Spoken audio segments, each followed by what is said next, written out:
episodes of Community Forum on Sundays by 9:30 p.m. only on TVC News.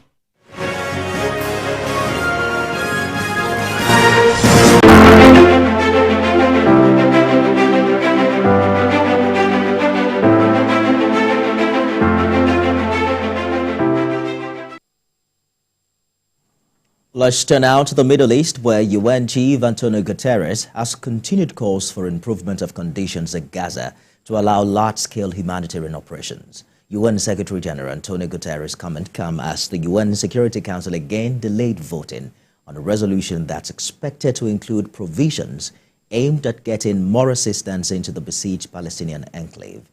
Mr. Guterres says intense fighting, lack of electricity, limited fuel, and disrupted telecommunications have severely restricted the UN's effort to provide life-saving aid to Palestinians in Gaza.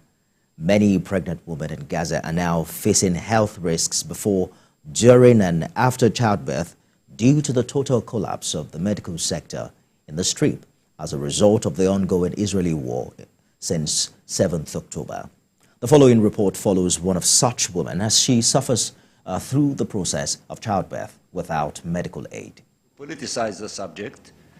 Pregnant women in Gaza lack medical monitoring in addition to their forced displacement from one place to another in search of safety. There are no ambulances available to transport them to medical centers, most of which are no longer equipped to provide patients with medical care. Mahabazel, a displaced Palestinian in Gaza, says that she suffered during labor and post-birth due to the lack of medical treatment, adding that she cannot breastfeed a newborn baby naturally and is also unable to afford to buy formula milk and diapers. When I was pregnant, I moved from Al Nasser school on foot to Khan Yunis, and from there we moved here to Rafah.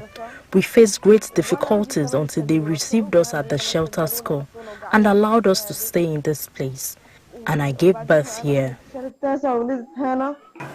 According to Director of the Kuwait Specialized Hospital Jamal Al-Homs, Gaza's medical centers do not provide even the minimum level of service. These centers are not providing even the minimum level of service. There are no ambulances to transport women from the place where they are staying to the only center that provides the service, which is the Emirati Hospital. Additionally, no medical staff or health units are covering these centers, and therefore, when a woman gives birth, she has no one to assist or support her. Palestinian estimates indicate that there are about 50,000 pregnant women in the Gaza Strip, as international organizations warn of high death rates among mothers and their infants due to poor medical services.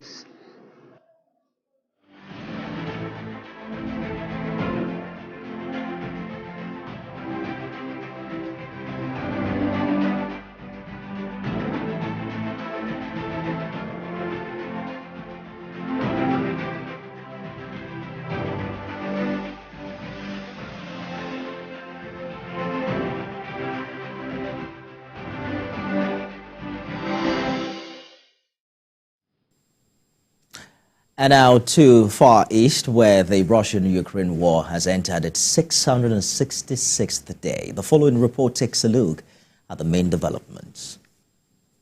9 people, including 4 children, have been injured in Russian shelling of the southern Ukrainian city of Kherson, as Russia also targeted the capital Kiev, the second largest city of Kharkiv, and other regions with drones and missiles.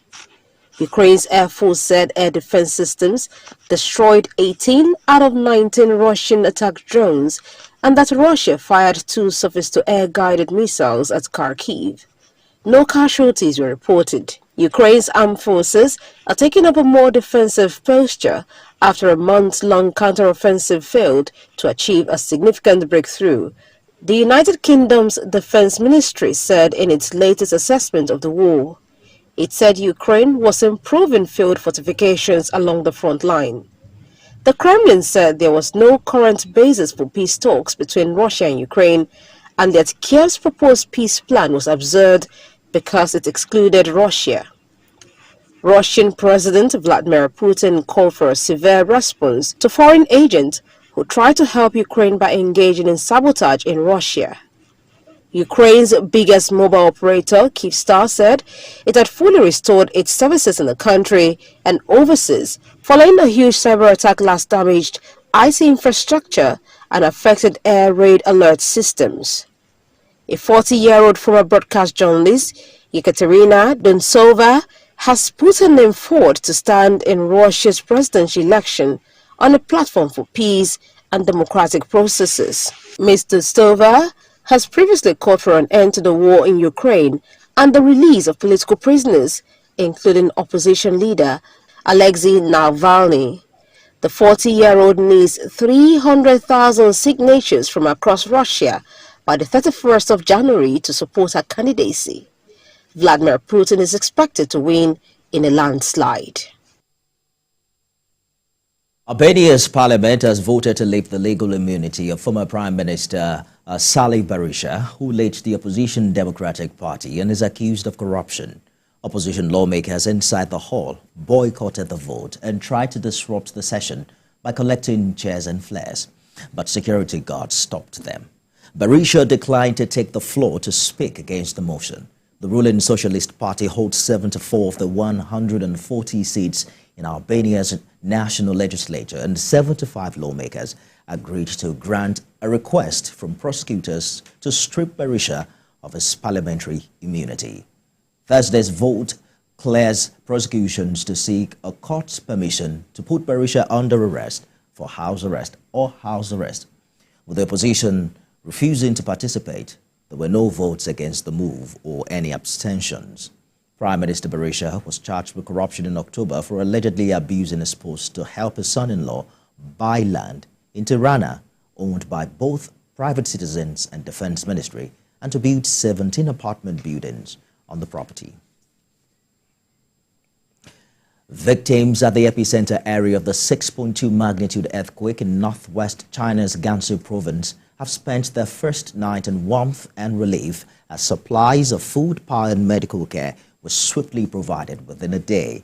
The earthquake on Monday, with a focal depth of 10 kilometers, hit that part of the country. In the temporary shelters of Dehija Township, one of the hardest hit areas, villagers expressed gratitude for the abundance of food and warmth provided by heaters during the chilly night. With power and telecommunication services already available, villagers in the shelters can use their cell phones now. Injured persons are being provided first aid at a mobile hospital set up in the temporary resettlement site. And that's the world now. For more updates on the stories we're covering around the world, you can visit our website at tvcnews.tv.